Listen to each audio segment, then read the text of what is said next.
Newest game trailer, Mortal Kombat. The following is rated S for spoilers. Holy. For Sarah! Yay! Hi, Zishan.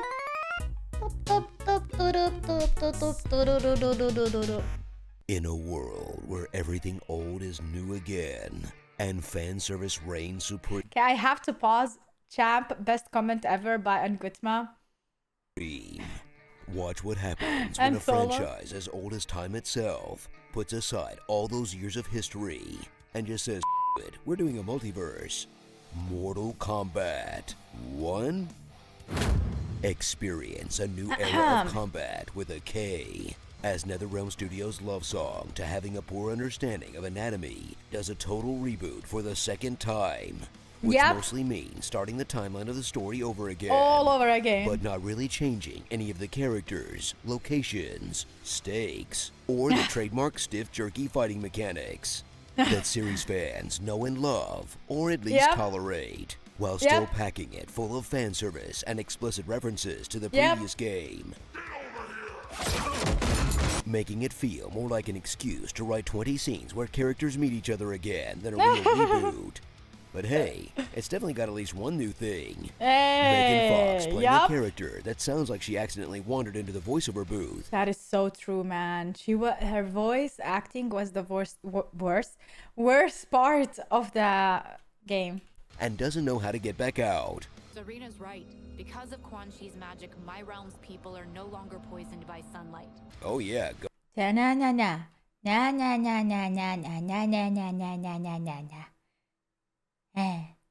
Oh girl, give us nothing.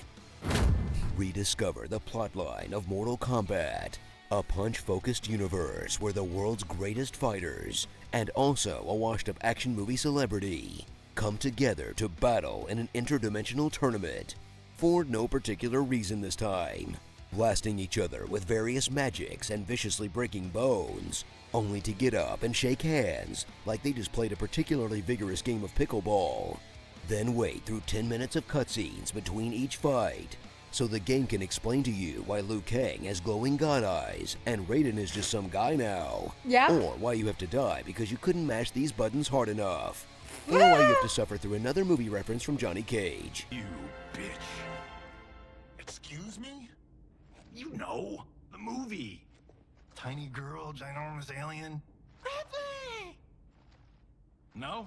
Seriously? Nope. Until the plot finally culminates in the kind of interdimensional dumbgery that you expect and desire, where everyone's kicking their evil twins in the balls for a straight hour. Hey, that's not the bulls. The bulls are not here. Female bulls, maybe. My actual bulls.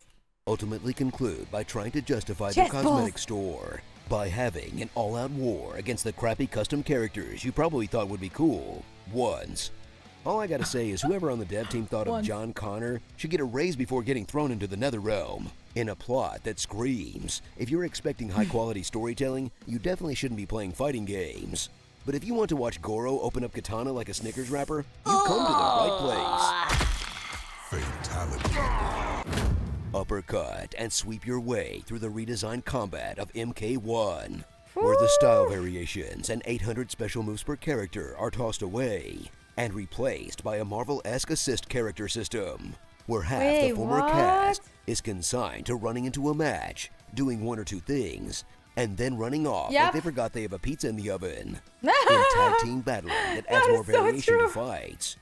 Or at least especially when they just come and miss on the character, because some abilities are like higher range, mid or close range, and then they just leave. They just, oh hi, what's up? Yeah, I just missed it. Bye-bye. Would if everyone wasn't just picking Cyrax. Then realize that all the other systems are basically the same as every NRS fighter for the last decade. And you'll need to spend hours in the lab if you want to do those impressive 70% health combos. Or realistically, just give up and spam special moves the whole game. But hey, at least you've got a human Pokemon to watch your back. I choose you, Striker.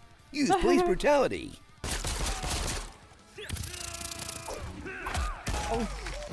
Balls Once in you've the blasted balls. through the elaborately produced story mode, realize that there's not that much else to do. As you either climb through the standard MK Tower of dudes, or fight through the seasonal invasion mode, which is really just a bunch of random fights themed vaguely around a character, with additional modifiers that range from mildly amusing to absolutely f***ing infuriating, all to pick up some more cosmetics that make exactly one part of your dude look different.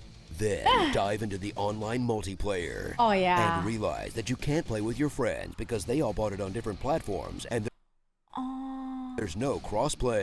Oh, the future will come later. Oh, You're occasionally banished to lag hell because you can't avoid people with awful connections. Oh, yeah. And if you're ever any good, you're doomed to playing Mortal Kombat Get Touched Once Edition, where a single mistake will lead to a 20-hit monstrosity of a juggle that backs you into a corner and makes you guess on Wake Up in an online experience that feels like it could have used a few more months in the oven. But hey, there's always the next reboot. This time, everyone's a horse. Equinality. Oh, no. So grab that custom fight stick and get ready to finish him in a Mortal Kombat that's not quite a masterpiece and not quite a fatality, but maybe more of a friendship. Because despite its flaws, it's never gonna stop being fun to kill someone by blowing up the entire planet. And for the low price of $39.99, you can watch Omni-Man push you through a train full of innocent people. Oh my god, I can't wait. That's deeply traumatic. Yep.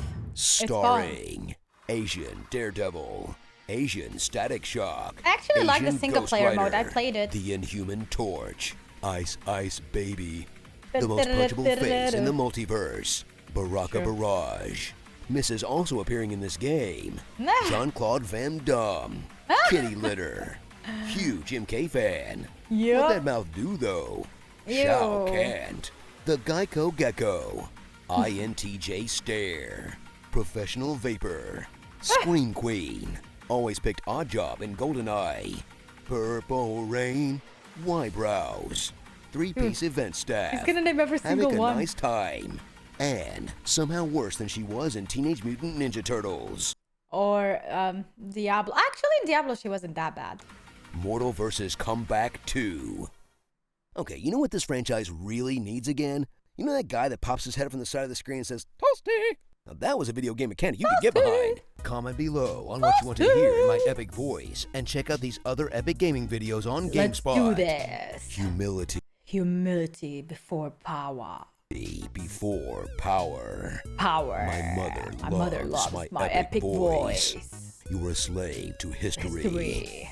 Here's the mail. It never fails. It makes. Oh my god, I'm terrible. Sorry, guys.